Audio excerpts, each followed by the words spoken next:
तो वीडियो का बाकायदा आगाज पाकिस्तान के मशहूर मौर्रख दानिशवर जनाब कांस्टेबल शाहिद जट के एक ताज़ा कौल से करते हैं।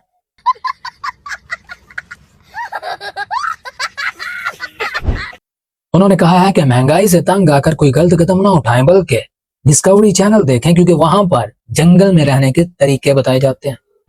महंगाई तो तंग आके गलत कदम न चुको बल्कि डिस्कवरी चैनल देखो, उथे जंगल च जिंदा रहने के तरीके दसे जाते हैं। तो मेरे अजीम हमवतनों, पॉपकॉर्न का एक पैकेट लीजिए, लेज का पैकेट लीजिए और कोल्ड ड्रिंक की एक वड्डी बोतल नहीं बल्कि पूरा पैकेट लीजिए, क्योंकि इस्लामाबाद में हवाओं ने अपना रुख बदलना शुरू कर दिया है। वहां पर सांप और न्योले की लड़ाई शुरू हो चुकी है।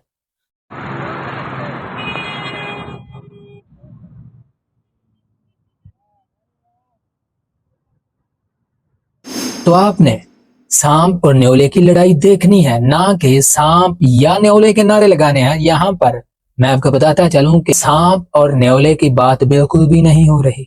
अकल वालों के लिए निशानियां। तो जैसा कि आप सबको मालूम है, सिस्टम कोलैप्स कर चुका है और इस सिस्टम के गैर हतमी और गैर सरकारी नतीजे भी आना शुरू हो चुके हैं। देखिए, ये जनाब वफाकी वजीर बराए सरमायाकारी कैसर अहमद शेख ये फरमाते हैं कि मैं वफाकी वजीर हूँ, मेरे अपने घर में 3 महीने पहले चोरी हो गई, कोई पुलिस वाला मेरी बात नहीं सुनता। भाई साहब, तुम्हारे अपने बच्चे तुम्हारी बात नहीं सुनते और तुम पुलिस वालों की बात कर रहे हो, तो मैं किसको सुनाऊं? मैं बार बार डीजी साहब, आईजी साहब और प्राइम मिनिस्टर के प्रिंसिपल एडवाइजर को भी कह चुका हूं, भाई साहब खंग लगी हो तो दवाई बुखार की नहीं ली जाती, ठीक है? डीसी वहां पहले ही बहुत पावरफुल है, वो मुंतखब नुमाइंदों को जवाबदा ही नहीं। एक मिनट, कसम उठाकर बताओ कि तुम मुंतखब नुमाइंदा हो? तुम चुंतखब नुमाइंदे हो, तुम्हें खलाई मखलूक ने चुंतखब किया है, मुसल्लत किया है, तो ये अपने जहनों से निकाल दो कि तुम मुंतखब नुमाइंदे हो।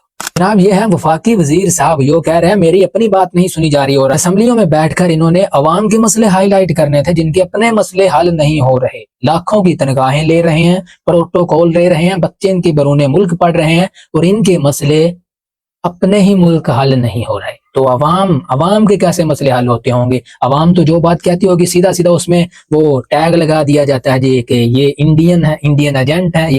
क्या आपको वो आवाज सुनाई दे रही है? नहीं, बिल्कुल भी नहीं, हमको बिल्कुल भी नहीं सुनाई दे रही। गौर से सुने, स्टेथोस्कोप लगाकर भी सुनाई नहीं दे रही।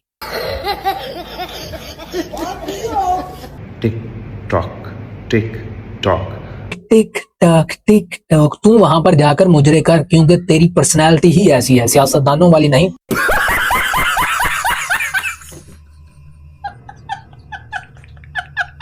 Tick tock. तो अब इसका जवाब शिकवा भी दिया है राना सनाउल्लाह साहब ने।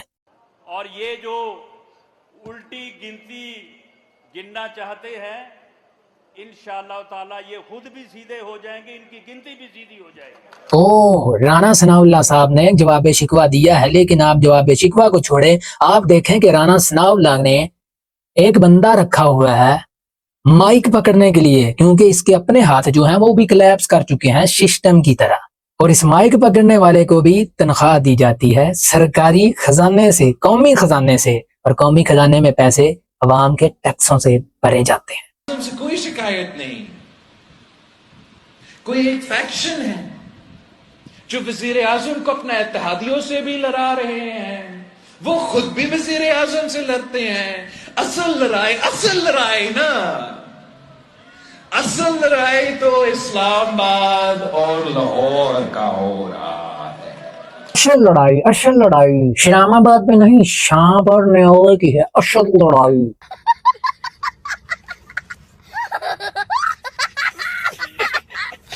तो सिस्टम कोलैप्स करने की खुशी में हमारे चुनखुब नुमाइंदों ने पूरा बाजा सिस्टम लगाया है और बाजे बजाए हैं ताकि ये सिस्टम और भी बैठ जाए।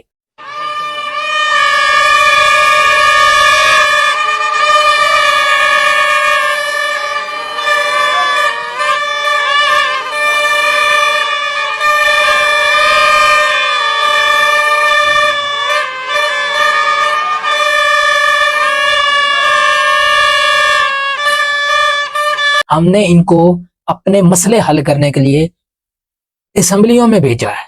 सिस्टम को हल करने के लिए एक मार्केट में नया चूरन छोड़ दिया गया है, नया लॉलीपॉप भेज दिया गया है कि मुल्क में और सूबे होने चाहिए। बिल्कुल भी होने चाहिए, हम भी चाहते हैं कि सूबे होने चाहिए, लेकिन इन सूबों के वजीर आला या इनके कर्ता धर्ता कौन होंगे?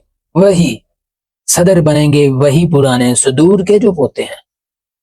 इलीट क्लास तबका होगा इनका वजीर आला, सियासतदानों के बच्चे होंगे इनके कर्ता धर्ता। तो देखिए 5 और सूबे बनते हैं, 5 और वजीर आला, 5 और सेक्रेटरी, 5 और गवर्नर। तो असेंबली में बैठकर कोई एक भी मुसल्लत शुदा ये कह देता है कि लिया है जहाज, क्या कर लोगे भाई साहब, क्या कर लोगे तुम?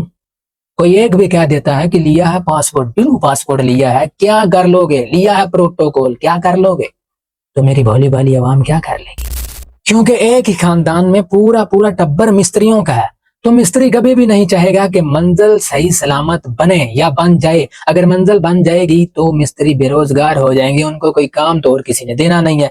इसलिए मिस्त्री कभी भी नहीं चाहते कि सिस्टम ठीक हो। बहरहाल मैं यही कहूंगा, खुदा करे मेरी अर्ज़ पाक पर उतरे वो फसले गुल जिसे अंदेशा ज़वाल ना हो।